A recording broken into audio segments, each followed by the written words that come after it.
Welcome to Japan Web3 Weekly, presented by Kodo. I'm Keisuke, CEO of the company. This is episode 48, and your source for the latest insights on Japan's innovative Web3 market. This week, we are highlighting significant regulatory developments discussed by Japan's Financial Services Agency during the Financial System Council meeting held on June 25th. These discussions could mark a pivotal turning point for the future of crypto assets in Japan. Japan has long been recognized globally for its robust and clear regulations on crypto asset exchanges and stablecoins. However, innovation in Japan's Web3 industry has faced challenges, notably due to the high tax rates, up to 55%, imposed on crypto trading profits. This has significantly limited broader adoption and market liquidity, but change may be coming soon. The FSA has embarked on a comprehensive review of the regulatory framework governing crypto assets. Key to this review is the proposed integration of crypto assets into Japan's Financial Instruments and Exchange Act, aligning their regulatory treatment more closely with traditional financial products like stocks and bonds. Should this happen,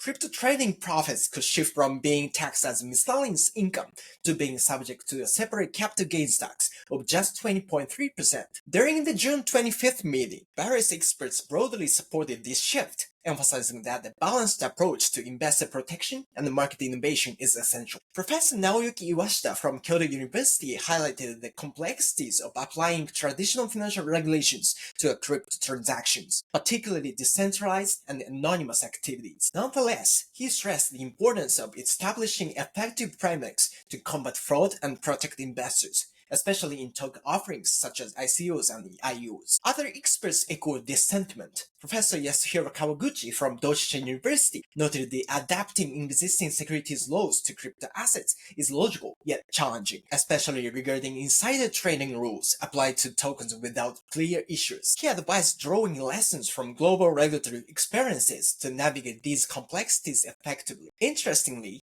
recent surveys conducted by Nomura Holdings and Laser Digital indicate a significant shift in attitudes among Japanese institutional investors. According to their research released in June 2024, 62% of institutional respondents now see crypto assets as a viable diversification strategy, and over half expressed clear intentions to invest in digital assets within the next 3 years. Most respondents preferred allocating between 2% to 5% of their portfolios to crypto, and nearly 80% of these investors envision holding their positions for at least 1 year. This growing institutional interest underscores the necessity for a clearer and more investor-friendly regulatory environment. Adding to this momentum, the Japanese government recently underscored its commitment to promoting digital transformation and Web3 innovation in its revised Grand Design and Action Plan for New Capitalism, adopted by the Cabinet on June 13th. The action plan explicitly states the importance of creating a secure and trustworthy environment for digital assets, including NFTs and crypto assets. It emphasizes the role Web3 businesses can play in solving societal challenges,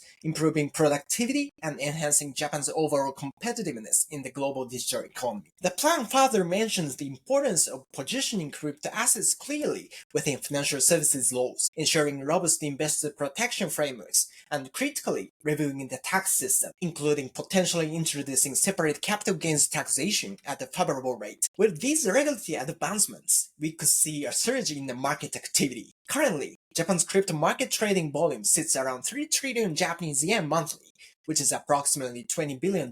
Should the favorable tax treatment be enacted, Japan could experience significantly greater trading volumes, driven by both domestic and international investors. This environment might also accelerate the launch of long-awaited financial products like Bitcoin ETFs, already gaining popularity globally among major institutional investors and pension funds. Introducing Bitcoin ETFs in Japan would not only deepen market liquidity, but also significantly boost mainstream trust in crypto assets. Yet, council members advise caution against overly restrictive regulations. Professor Sagiri Kitao from the National Graduate Institute for Policy Studies emphasized carefully targeted regulations to avoid hindering blockchain innovation and global competitiveness. She noted that any regulation introduced should aim to protect consumers effectively without suppressing market growth. One thing is clear, Japan's regulatory landscape is on the brink of meaningful change. The potential shift towards securities-based regulation and favorable tax reform could position Japan as a leader in Web3 innovation, unlocking new opportunities for both investors